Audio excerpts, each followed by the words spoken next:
Bonjour Capucine et bienvenue dans cette vidéo sur comment atteindre son poids de santé. J'ai été frappée par le nombre de personnes qui cherchent à perdre du poids et qui souhaitent atteindre un poids idéal ou de santé. Et du coup j'avais envie de partager un petit peu mon expérience et puis deux, trois petites choses qui peuvent vous aider aussi à atteindre ce poids de santé. Moi, ça m'est arrivé plusieurs fois dans ma vie de prendre un petit peu de poids et de devoir les perdre.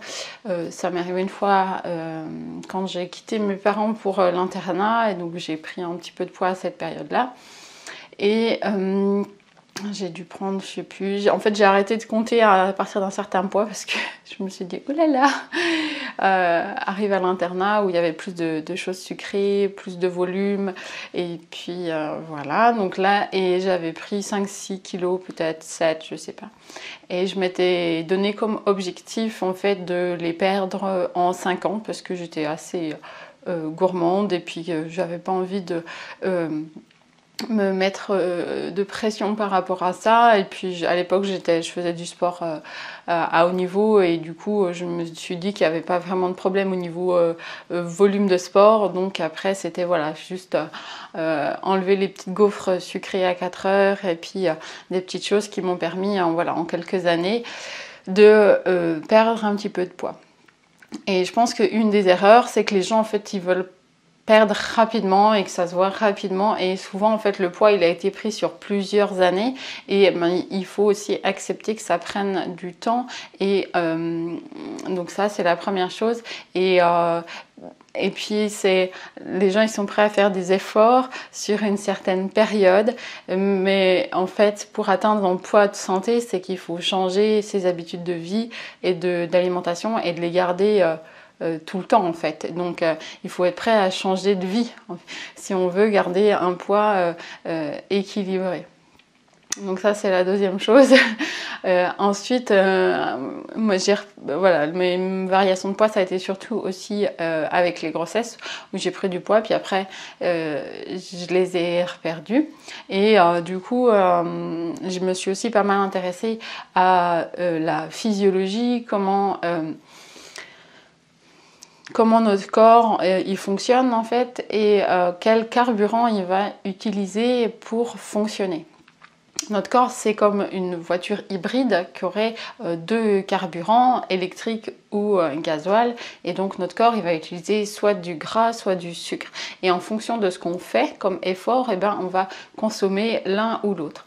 Et il y a des gens qui veulent en parallèle d'une reprise de poids, d'une perte de poids, pardon, d'une reprise de sport, et ils vont faire du sport à fond. Et du coup, ils vont vraiment utiliser leur sucre et des réactions hormonales qui vont créer du stress et du coup, ils vont avoir tendance à s'épuiser et ça plus la restriction alimentaire, ça va faire que du coup ça va mener à l'échec en fait de la perte de poids. Du coup je pense que si on veut atteindre son poids de santé, c'est pour moi c'est comprendre en fait comment son corps il fonctionne, quel carburant je vais utiliser, qu'est-ce qu'on va mettre comme carburant pour bien fonctionner. Et il y a certains aliments qu'on pourrait dire des super aliments qui vont avoir des effets sur plein de choses dans l'organisme, et des fois on les a supprimés, comme tous les produits de la mer qui vont nous apporter de l'iode, qui vont jouer un rôle par exemple sur la thyroïde. Et si vous êtes comme moi, que vous habitez loin de la mer, peut-être que vous manquez aussi d'iode. Voilà, il y a plein de choses comme ça à connaître. Et du coup, j'ai créé une formation pour vous partager un peu toutes ces connaissances que j'ai sur la physiologie de l'effort. Donc c'est le carburant, à quel moment, comment vous allez pouvoir identifier et comment vous allez pouvoir faire en marchant perdre du poids en fait.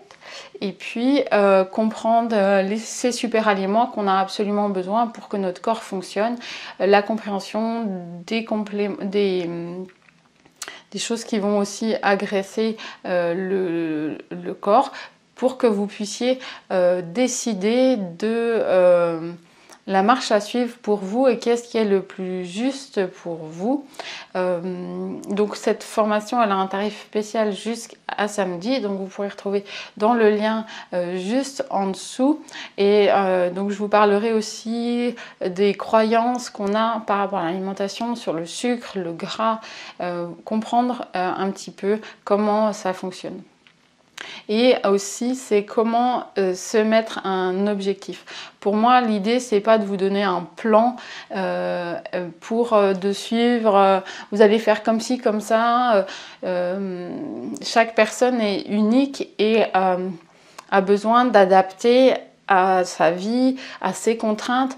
Pour moi, l'intérêt, c'est de vous donner les connaissances en fait et que vous puissiez ensuite les utiliser en fonction de votre vie, de vos objectifs. Et une fois qu'on a compris les mécanismes qui sont en dessous, qui vont permettre en fait, voilà,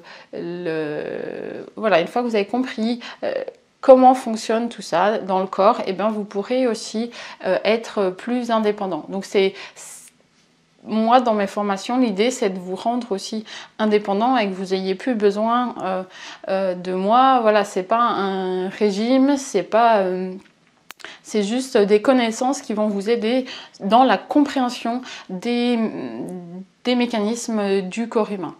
Et je vous ai mis aussi une petite vidéo sur la marche et comment en fait vous allez pouvoir utiliser la marche pour vous muscler au niveau des abdominaux, des fessiers, des mollets, comprendre comment on peut simplement utiliser la marche, quelque chose accessible à peu près à tout le monde, pour avoir un corps musclé et souple.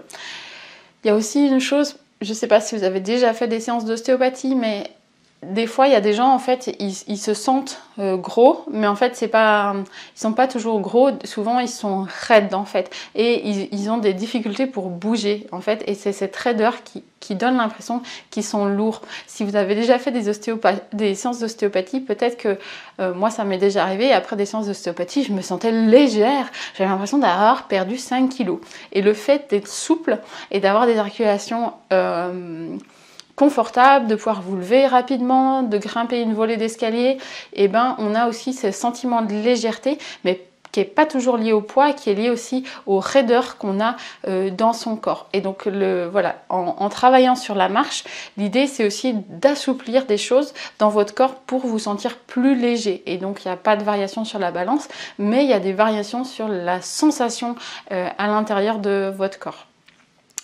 Voilà, n'hésitez pas à partager cette vidéo, à vous abonner si ça vous plaît. Et puis, eh bien, si vous voulez aller plus loin, découvrir cette nouvelle formation. À très bientôt!